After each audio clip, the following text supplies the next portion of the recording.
The Galactic Nightmare Registry contains more human-invented monsters than real aliens. Part 1.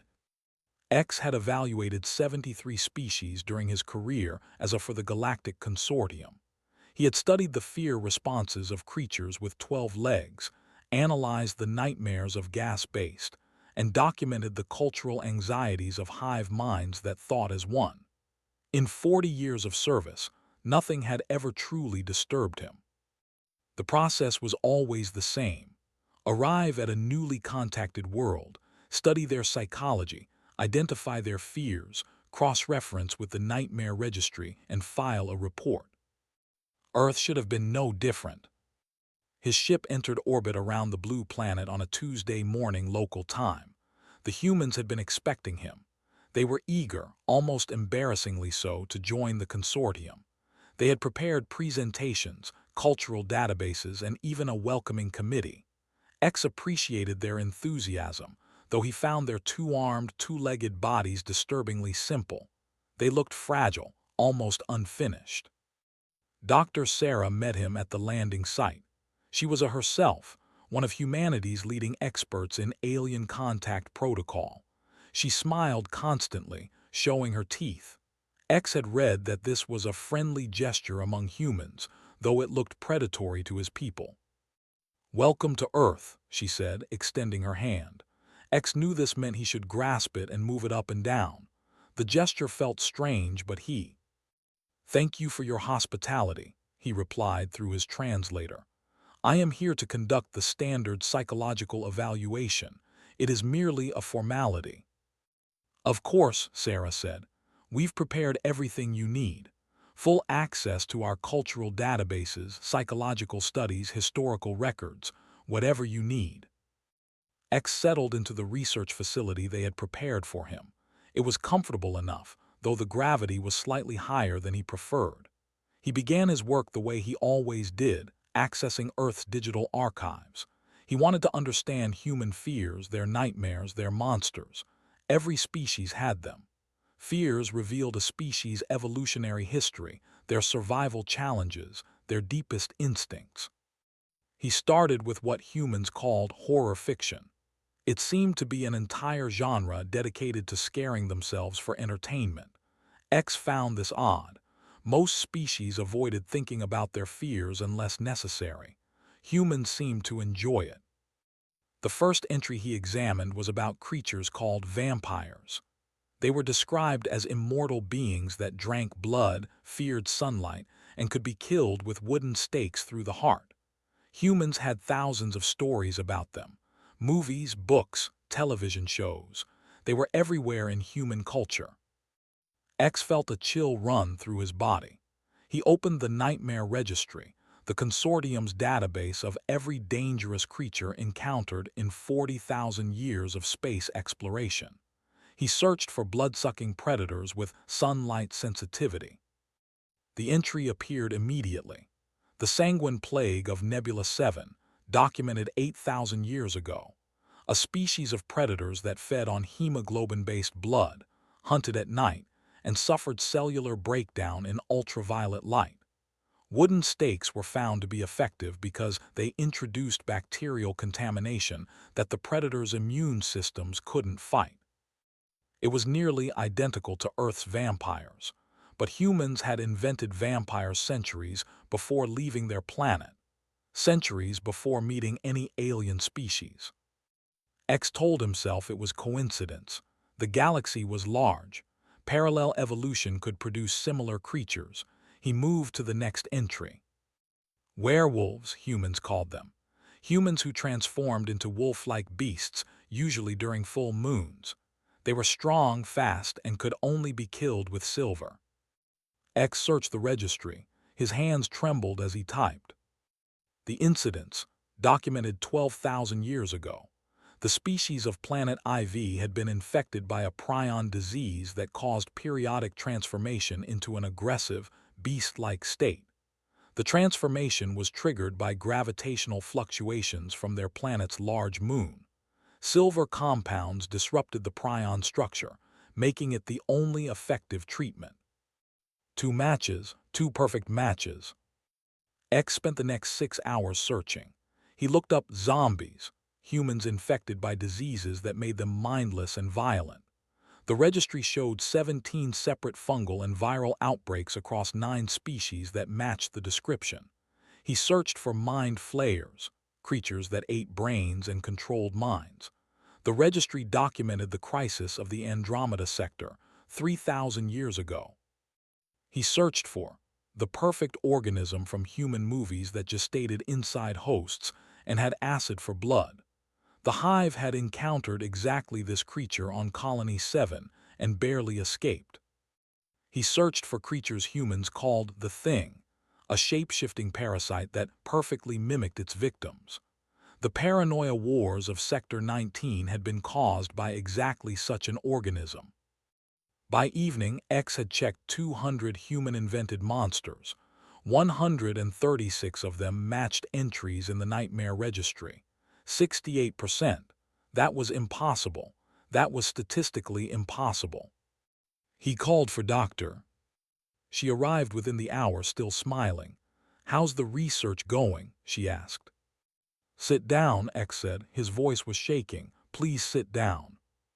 Her smile faded. She sat. X pulled up his screen. "Doctor, I need you to look at this. This is your species' fictional creature called a vampire. This is the sanguine plague from the registry. Do you see the similarities?" Sarah leaned forward. She studied both entries. "Yes, they're similar. That's interesting." "Interesting?" X's translator struggled with his tone. "Doctor, this is not interesting. This is impossible. Look at this. Werewolves and the incidents. Zombies and 17 documented outbreaks. The Thing and the paranoia wars. Your species invented these creatures as fiction, but they are real. They exist. They have killed billions of sentients across the galaxy." Sarah's expression changed. The smile was gone completely now. "You're saying our monsters are real?" "I am saying that 68% of the creatures in humanity's horror fiction match real creatures in the Nightmare Registry. The registry contains 40,000 years of documented nightmares from 10,000 species.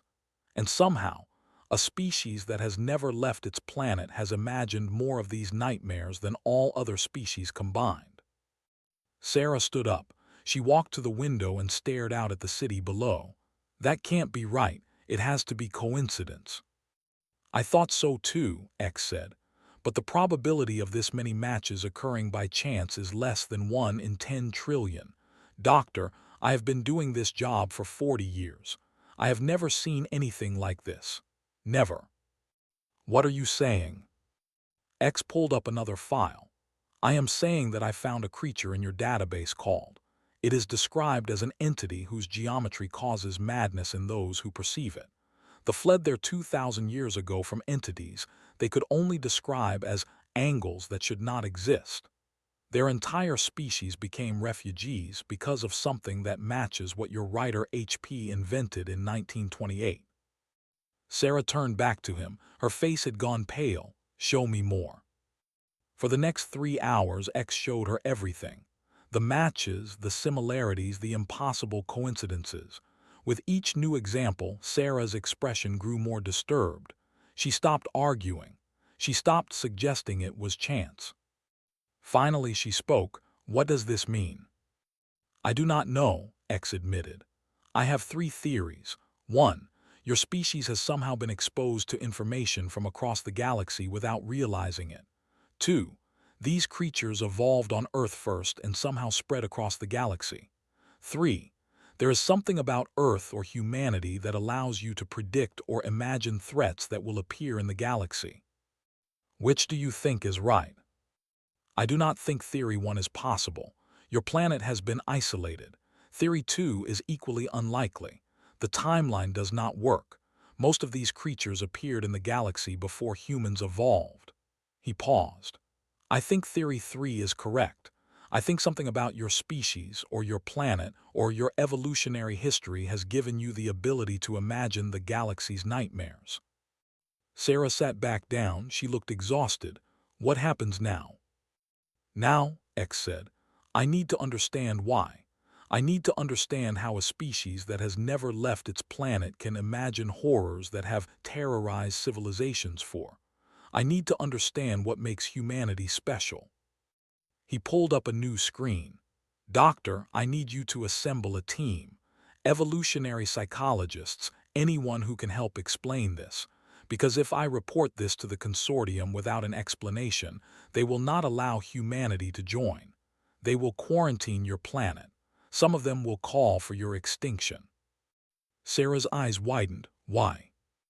Because, Doctor, if your species can imagine the galaxy's nightmares without encountering them, then what else can you imagine?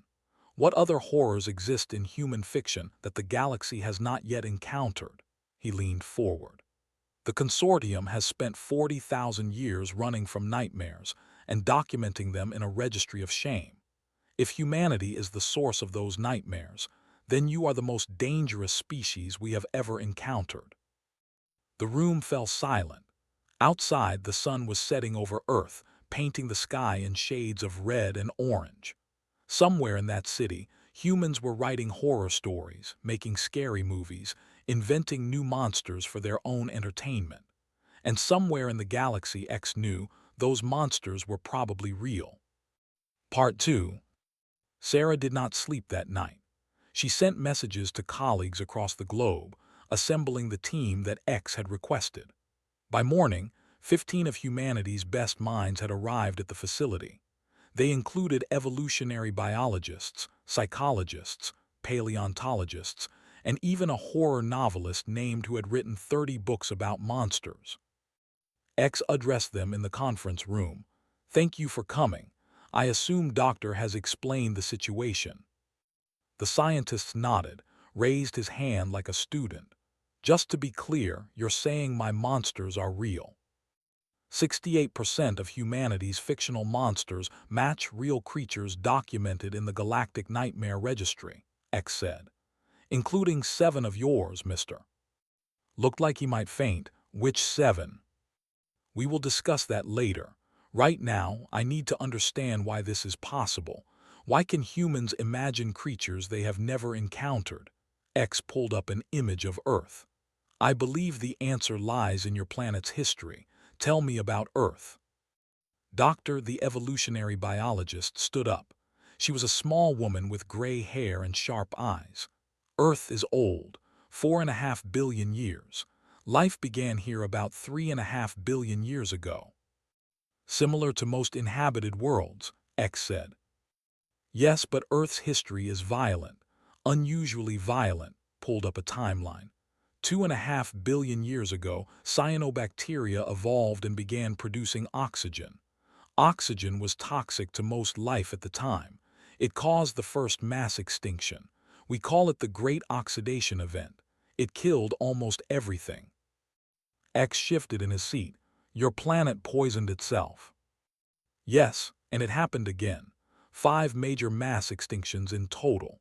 The worst one killed 96% of all species. Each time, life had to start over. Each time, the survivors evolved new and more extreme adaptations. Another scientist, Dr. James Park, took over. Earth didn't just have mass extinctions, it has extreme environments. We have deserts where the temperature reaches 70 degrees Celsius. We have deep ocean vents with temperatures over 400 degrees. We have acidic lakes, radioactive zones, frozen wastelands. Life adapted to all of it. Show him the parasites, Sarah said quietly. Nodded and changed the screen.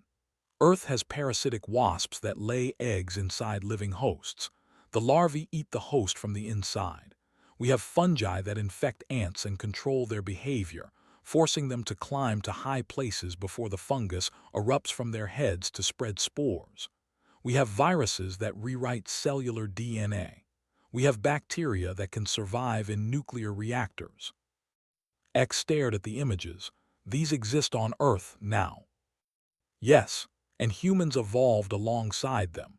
Every generation, our ancestors faced parasites, diseases, predators, environmental disasters. Our immune systems became extremely aggressive to fight them, sometimes too aggressive. Many human diseases are caused by our immune systems attacking our own bodies. Dr. Park pulled up another image. Let me tell you about human evolution specifically. Our ancestors were prey animals, small primates living in trees trying not to be eaten. Then climate change reduced the forests. We had to adapt. We evolved into pursuit predators. Pursuit predators? X asked. We chase prey until it collapses from exhaustion. A human can run for hours, sometimes days. We sweat to cool ourselves, which allows us to run in heat that would kill most predators. We track wounded animals across vast distances. We are patient, relentless, and we do not stop.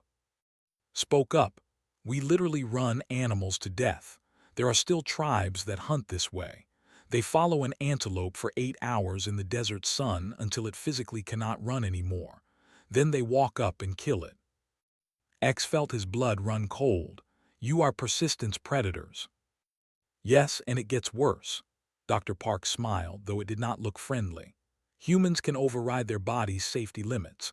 When we run, our muscles produce a chemical that tells our brain we are tired and should stop. Most species obey this signal. Humans can ignore it. We can push ourselves until our muscles tear, until our bones fracture from stress, until our hearts give out. We can force our bodies to keep going through willpower alone. Added, we also have unusual healing abilities. We can recover from wounds that would kill most species your size. We can survive blood loss of up to 40%. We can regrow liver tissue. Some humans have survived being frozen and thawed. Others have survived without food for months. You are saying humans are physically dangerous, X said. We're saying humans evolved in a nightmare, Sarah replied. But you asked about our imagination. That's the key. Dr. Lisa, the psychologist, stood up. Human children develop fears automatically. Fear of the dark, fear of heights, fear of spiders and snakes, fear of predators, fear of contamination. These fears are genetic, not learned. They exist because our ancestors who had these fears survived and those who did not have them died. Most species have survival instincts, X said. Yes, but humans have something else. We have the ability to simulate threats we have never encountered. It is called imagination, and it evolved as a survival mechanism. Our ancestors could imagine a predator hiding in the darkness, imagine a poisonous plant, imagine a disease spreading through the tribe. They could prepare for threats that did not exist yet. Lisa pulled up brain scans. The human brain is constantly generating predictions. What if a predator attacks? What if the water is poisoned? What if that person is infected? What if something is wrong with that almost human face? This last one is called the uncanny valley. Humans instinctively fear things that look human but are not quite right. Why? X asked. We do not know. Maybe because diseased or dead humans look almost alive.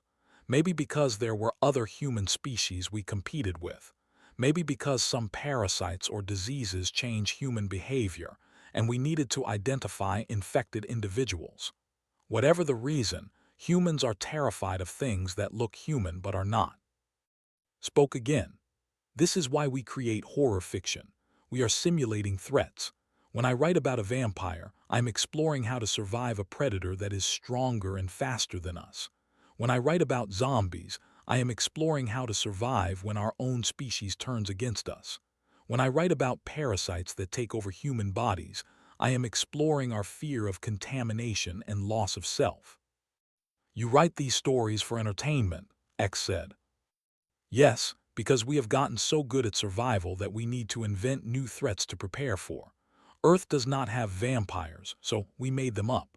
Earth does not have shape-shifting parasites that perfectly mimic humans, so we made them up.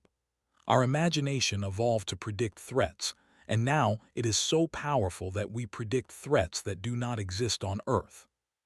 Sarah stood up. But they do exist in the galaxy. That is what we are telling you. Earth produced the conditions for life to evolve extreme survival strategies. Parasitic wasps, fungi that control minds, Viruses that rewrite DNA, predators with thermal vision, creatures that survive in acid or vacuum or radiation. These things exist here. They are real. Nodded, and humans evolved alongside them. We developed an imagination powerful enough to predict biological strategies that evolution could produce. When we imagine a vampire, we are predicting what a blood-sucking predator would need to survive. When we imagine a werewolf, we are predicting how a transformation disease might work. When we imagine the Thing, we are predicting the ultimate parasitic strategy. We are not predicting the future, Lisa said. We are predicting biology. We are predicting evolution. We are predicting what forms life can take when pushed to extremes. And because Earth itself is extreme, our predictions are accurate. X sat in silence for a long moment. Around the table, the humans waited. Finally, he spoke. You are saying that Earth is a template, that the creatures here and the threats your ancestors faced represent the extreme possibilities of biology, and human imagination evolved to predict these extremes. Yes, Sarah said. Then why do your predictions match creatures across the galaxy? Why not just creatures on Earth? Because biology has rules, said. Evolution has patterns. A blood-sucking predator will always need protection from prey that fights back. It will likely hunt at night when prey is vulnerable. It will probably have sensitivity to sunlight because nocturnal creatures often do. These are not random features. They are solutions to the same problem. James added, the galaxy is large, but the laws of biology are universal. Carbon-based life has similar requirements. Predators evolve similar strategies. Parasites exploit similar vulnerabilities. When humans imagine a monster, we are not being creative. We are extrapolating from what we know. And what we know is based on Earth's 4 billion years of extreme evolution. Smiled. We are good at imagining monsters because Earth made the best monsters. We just made ours fictional. X turned to Sarah. What about the Lovecraftian entities? The things that cause madness with their geometry, those are not biological. Lisa answered. Those are based on human psychology. Our brains are pattern recognition machines. We see faces in clouds, we hear voices in static, we find meaning in randomness. It is how we evolve to understand the world. But some patterns break our brains. Optical illusions, impossible geometry, things that should not exist but do. Imagined entities that exist outside our ability to perceive them correctly. And apparently such entities exist. The X whispered. They encountered entities they could not perceive without going mad. Entities whose existence violated their understanding of space. Because some things are mathematically possible but biologically impossible to comprehend, Lisa said. Imagine that. He imagined what would happen if something existed that our brains could not process. X stood up and walked to the window. Outside, humans were going about their day. Walking, talking, laughing. They looked so normal, so fragile, but they were not. They were the product of 4 billion years of extreme evolution. They were pursuit predators with overactive imaginations and bodies that refused to quit. They were survivors of mass extinctions and planetary catastrophes, and their minds were designed to predict threats that did not exist yet. What do I tell the consortium? He asked quietly. Sarah joined him at the window. Tell them the truth. Tell them that humans are dangerous, yes. Tell them that we imagine nightmares, but also tell them why. Tell them that we imagine these things because our planet taught us to. Tell them that our nightmares are not prophecies, they are preparations. Some of them will want to quarantine you. Some will want you destroyed. I know, Sarah said. But ask them this. Would they rather face the galaxy's nightmares alone, or would they rather have a species that has already imagined those nightmares and prepared for them? X turned to look at her. What do you mean? Answered, we have been writing survival guides for thousands of years. Every horror movie, every scary book, every monster manual for tabletop games. They are all guides for surviving things that do not exist. Yet. But they do exist, X said, in the galaxy. Exactly, Sarah said. So maybe it is time to stop running from nightmares and start learning how to fight them. Maybe it is time to stop documenting them in a registry and start preparing for them. And maybe, just maybe, humanity can help with that. X looked back at the city. I will need to think about this. Take your time, Sarah said. We have been preparing for the worst for our entire history. We can wait a little longer. Part 3. X spent 3 days writing his report. He barely ate. He barely slept. He reviewed every piece of evidence, every match between human fiction and galactic reality, every explanation the human team had provided. When he was finished, he transmitted it to the Consortium Council and waited. The response came faster than he expected. Emergency session, mandatory attendance, all council members, no exceptions. X traveled to the Consortium station at the edge of human space. Sarah came with him as humanity's representative. She was nervous. He could see it in the way she held herself, the way she kept checking her tablet, the way she barely spoke during the journey. They will ask difficult questions, he warned her. I know, she said. I have prepared difficult answers. The council chamber was enormous, designed to hold representatives from thousands of species. Today it was packed. Word had spread about X's report. Everyone wanted to see the humans for themselves. Sarah looked small standing at the center podium, surrounded by beings of every shape and size. Council leader spoke first. She was a species that looked like floating crystalline structures. Her voice resonated through the chamber. We have reviewed your report, X. The evidence is compelling. Humanity's fictional monsters match 68% of entries in the Nightmare Registry. This is unprecedented. It is, Council Leader, X said from his seat. The question before this council is simple. What do we do about it? Turned to Sarah. Doctor, you have heard the concerns. Some members believe humanity should be quarantined. Others believe your species represents a threat that must be contained by force. What do you say to this? Sarah took a breath. I say that you are asking the wrong question. A murmur went through the chamber. Crystals shifted colors, indicating surprise. Explain. You are asking what to do about humanity. You should be asking what humanity can do for you. Sarah pulled up a holographic display. The Nightmare Registry contains 40,000 years of recorded horrors, creatures that have killed billions, entities that have destroyed worlds. And every time you encounter one, you run. You document it. You add it to your list of fears. Then you hope you never see it again. What else can we do? Demanded a council member. These creatures are nightmares made real. You can prepare, Sarah said. Let me show you something. She pulled up a file. In 2247, human colonists on New Vancouver encountered what you call the Sanguine Plague, vampires. The colony had 3,000 people. The consortium predicted 90% casualties. It took you 3 months to assemble a response team. By the time you arrived, the plague was over. The colonists had lost 42 people, less than 2%. How? Asked. Because they had seen Blade, Buffy the Vampire Slayer, and Dracula.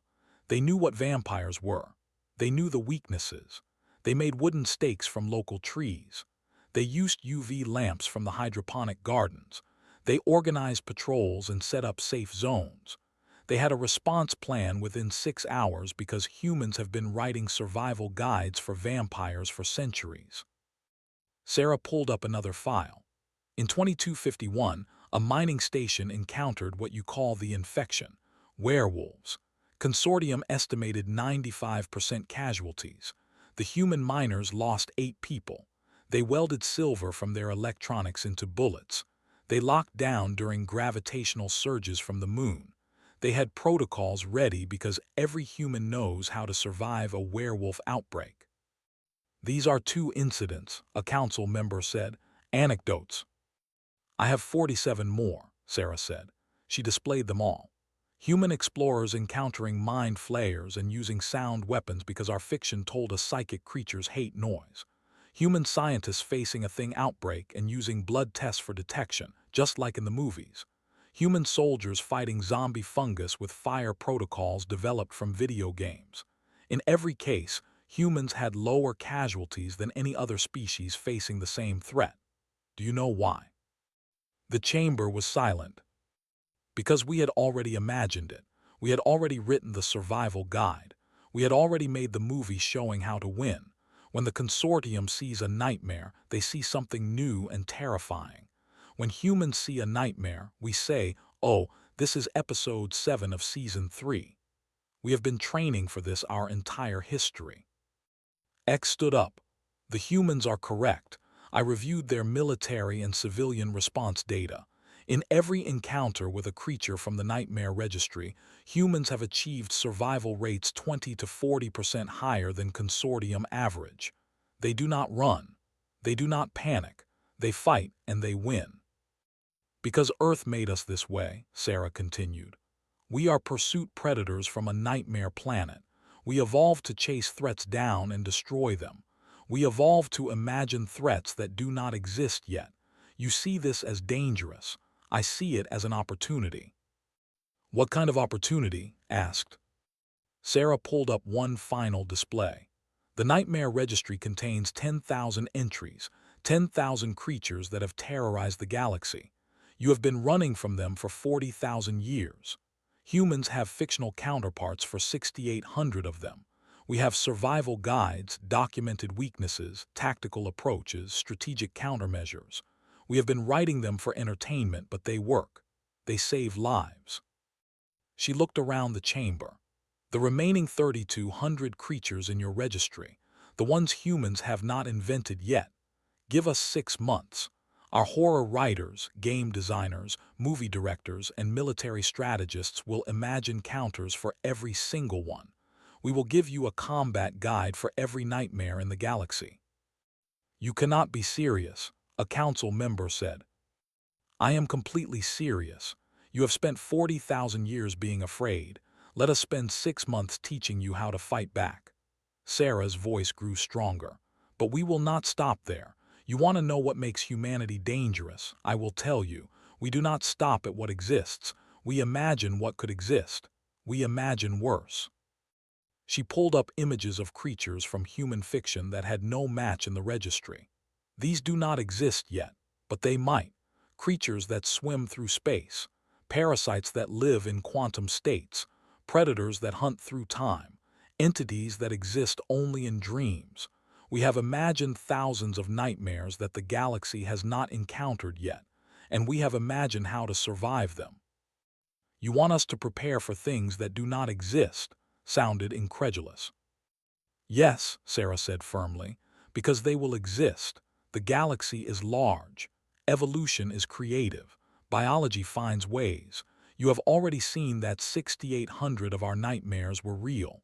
What makes you think the other 3,000 are not out there somewhere, waiting to be discovered? X stood again. I recommend we accept humanity's proposal. Establish a nightmare preparation protocol, headquartered on Earth. Recruit human specialists to analyze the registry and develop countermeasures. Use human imagination as a weapon instead of fearing it as a threat. This is insane, a council member said. We would be asking humans to imagine horrors and spread those ideas across the galaxy. Those horrors already exist, X said quietly. We have been documenting them for 40,000 years. The difference is that humans know how to fight them. Would you rather face a nightmare alone and afraid, or would you rather face it with a plan? The council debated for hours. Sarah stood at the podium answering questions, providing evidence, defending humanity's position. Some council members remained hostile. Others became convinced. Slowly, the tide turned. Finally, called for a vote. All in favor of establishing the Nightmare Preparation Protocol and accepting humanity into the consortium. The vote was close, 8,412 in favor, 7,993 against, but it passed. Humanity is accepted, announced. Doctor, you will establish your protocol. You will analyze the registry. You will teach us to fight our nightmares. But understand this. If humanity creates a threat that endangers the galaxy, this decision will be reversed. Are we clear? Perfectly clear, Sarah said. 6 months later, the Nightmare Preparation Protocol was operational. Human writers, scientists, and military strategists worked around the clock. They analyzed every creature in the registry. They developed tactical manuals, combat protocols, and survival guides. They created training programs and simulation scenarios. They taught the galaxy how to fight back. But they did more than that. They kept imagining. New nightmares, worse nightmares, nightmares that did not exist yet, and for each one they created a plan. X visited Sarah in her office one evening. She looked exhausted but satisfied. "How is the work progressing?" he asked. "Ahead of schedule," she said. "We have finished analysis of the registry. Combat manuals are being distributed fleet-wide. We have started Phase 2, imagining new threats." "How many have you created?" 247 new potential nightmares, with countermeasures for each. X sat down. "Do you ever wonder if you are creating self-fulfilling prophecies? If by imagining these creatures, you are somehow bringing them into existence?" Sarah smiled. "Every single day. But then I remember that we imagined 6,800 creatures before we knew aliens existed, and they all turned out to be real anyway. We are not creating nightmares, X. We are predicting them." "I hope you are right." "So do I." She pulled up a file on her screen. "A human child on New Terra drew this in school yesterday. Her teacher sent it to us. It's a creature she calls the Nothing Eater, a being that consumes space itself, leaving true void behind. She drew it eating a star." X studied the crayon drawing. It was crude, childish, but somehow disturbing. "What will you do with it?" "We will analyze it, determine if such a creature is physically possible. If it is, we will develop countermeasures. This child's nightmare will be added to the protocol database, and if the galaxy ever encounters a Nothing Eater, we will be ready." "This is what humanity offers," X said. "Not just survival but preparation, not just fear but plans." "Yes," Sarah said, "because that is what Earth taught us. The universe is dangerous, biology is creative, nightmares are real, but so are we, and we refuse to go quietly." 3 months later, a deep space probe near the galactic core detected something impossible. A region of space where stars were disappearing. Not exploding, not collapsing. Simply ceasing to exist, leaving true void behind. The consortium contacted Earth immediately. Sarah pulled up the data and felt her blood run cold. Then she pulled up a child's crayon drawing of a creature eating a star. She compared them. Perfect match. She opened the protocol database and accessed file NK247. Countermeasures for Nothing Eater variant creatures. The file contained 300 pages of analysis, tactical approaches, and experimental weapons designed to fight something that consumed space itself. "Send this to the fleet," Sarah ordered. "Will it work?" her assistant asked. "It was designed by a 7-year-old girl's imagination and refined by humanity's best scientists," Sarah said. "Honestly, I have no idea, but it is better than having no plan at all." The fleet engaged the Nothing Eater 3 weeks later. They followed the protocol exactly. They used the weapons humanity had designed. They employed the tactics a child had helped imagine. They won. Casualties were 17%, tragic but far lower than the predicted 95%. The Nothing Eater was destroyed. The galaxy was safe. X wrote his final report that evening. He titled it "The Value of Nightmares."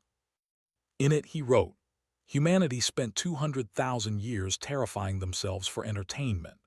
They invented monsters, wrote survival guides, and prepared for threats that did not exist.